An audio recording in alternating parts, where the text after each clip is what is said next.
That's with our host, Alan Porter. Alan, what's going on, man? How are you? Neil, it's another beautiful day here in North Carolina. No rain. It's not too hot.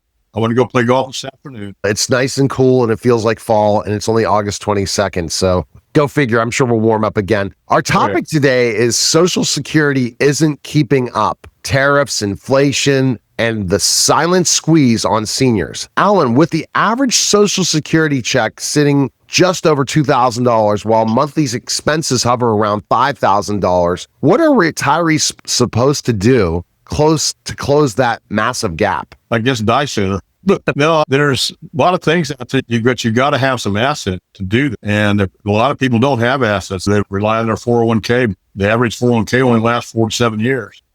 But yeah, it's very sad that people in retirement are relying on Social Security. And by 2033, Social Security is supposed to earn money, and what's left is going to have a 27% cut in their Social Security. So there's huge problems.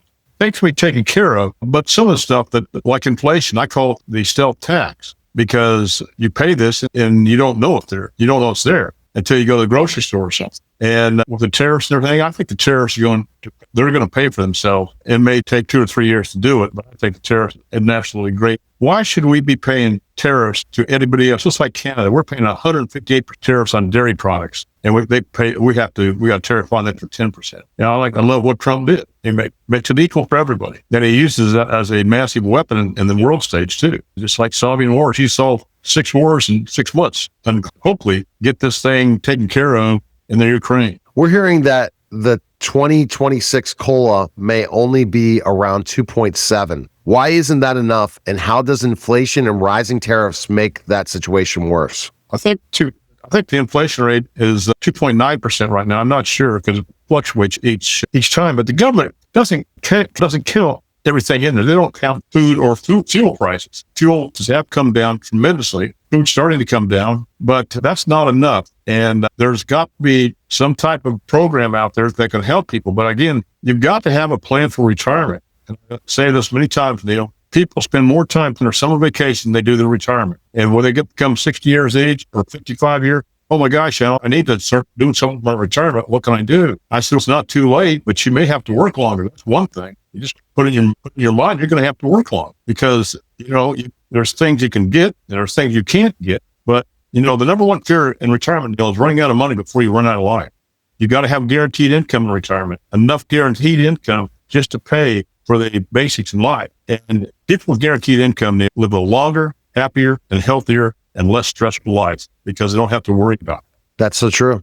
And that's the thing. People worry about money more than ever now, Alan, and it's something that everyone has to do. And I think the whole dream of retirement, if you don't contact Alan Porter, there's no retirement. Forget about it. Because for the current way people are looking at retirement, it's just not going to guarantee income for life. And that's the most important thing. Just because you have a lot of money now, you're going to run out of that and faster than ever, aren't you? It's going to be gone. There's many things that can happen. You can have $2 or $3 million in your portfolio. But what happens if you are afflicted with long-term care? Long-term care right now costs $200,000 a year. It goes up 6% per year. And if you don't do the right protection of this, it's called a trust to not affect the means test of Medicare Part B, and you avoid the means testing Medicare Part B. But if you don't do it within 5 years of becoming afflicted with, you need long-term care. As an example, you got a married couple, they're 65. 70% of all Americans are going to need long-term care at some point in their life.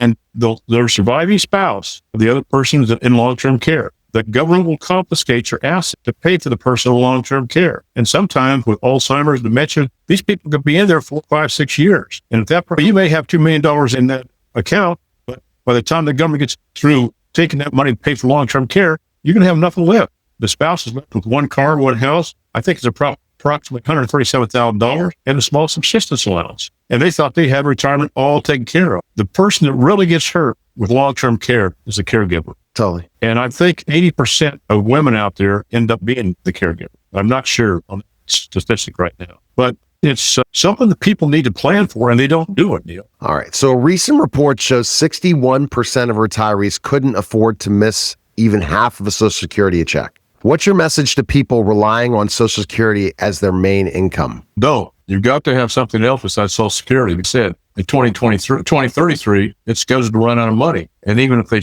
do it, what they'll do is they'll just lower the payments by 27%. So they can't do that. They can't rely on Social Security as your main form of income unless you live on a farm, grow your own food in your house with people.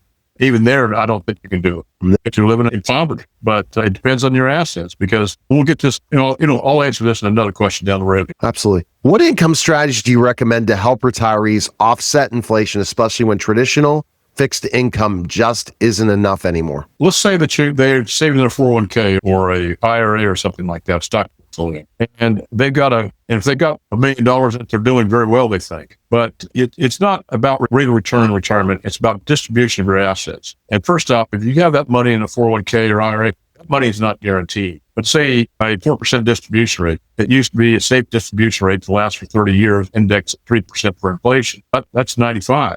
The problem with that is it's not a problem. It is a problem because my financial strategies last to age 120. But if you have that $1 million and put it into a certain fixed indexed annuity, you don't need $650,000 of that to buy this fixed indexed annuity and give you the same $40,000 a year guaranteed for the rest of your life. I don't care if that annuity accumulation value runs out. You're still guaranteed that money by the insurance company. Insurance companies are the strongest financial entity in the world today. They've been around for hundreds of years. They're the only financial institution that during the Depression, and Susie Orman, Dave Ramsey say insurance is a bad investment. First off, it's not an investment. It's an asset class all of its own. There's no other financial product that can provide the benefits and the protection for the family and the guarantees that so needed in retirement that a properly constructed fixed index or fixed annuity or cash value life insurance can deliver, whether it's whole life or index universal life. I know this for a fact. I've been doing this for over a decade and a half, and I've got 8 policies. I've got 5 index policies for myself and my wife for our retirement. I've got 1 whole life for debt-free for life program that I show my clients. And I've got my other 2 whole life policies for my granddaughters for their college education, as it is the greatest college funding vehicle available, bar none. It beats the 529 plan all to pieces because it's self-completing for one thing. And there's so many restrictions. And now it's changed a little bit with the new changes that Trump's made. But still, there's not a better financial asset to pay for college than cash value life insurance when properly structured. Many people assume it's too late to plan once they're in retirement. What's your response to that? And what can retirees do right now to regain some control? They need to change what they've got their assets in, especially if you're like a 60%. And I don't like to talk about stock portfolio. Everybody needs a stock portfolio. But when you become 65 and go to retire, you can't have all that because it's risk. You don't need risk in retirement. You need guarantees. So replace those bonds with fixed indexed annuities, cut back on the risky investments, do safer investments, do different things with cash value life insurance that will it eliminates the risk in retirement that a stock portfolio only compounds. I've got all this sequence returns risk. People don't know about this, and it will decimate your retirement. The number one fear of retirement, running out of money before you run out of life. I can eliminate that. I can eliminate sequence returns risk. Another one people understand, longevity risk, which is a risk multiplier, because the older you get, more risk comes into play. You can get rid of that. I get rid of market risk. I can get rid of tax risk, government risk. I can protect you from lawsuits, liens, and judgments. I can protect you from probate. I can also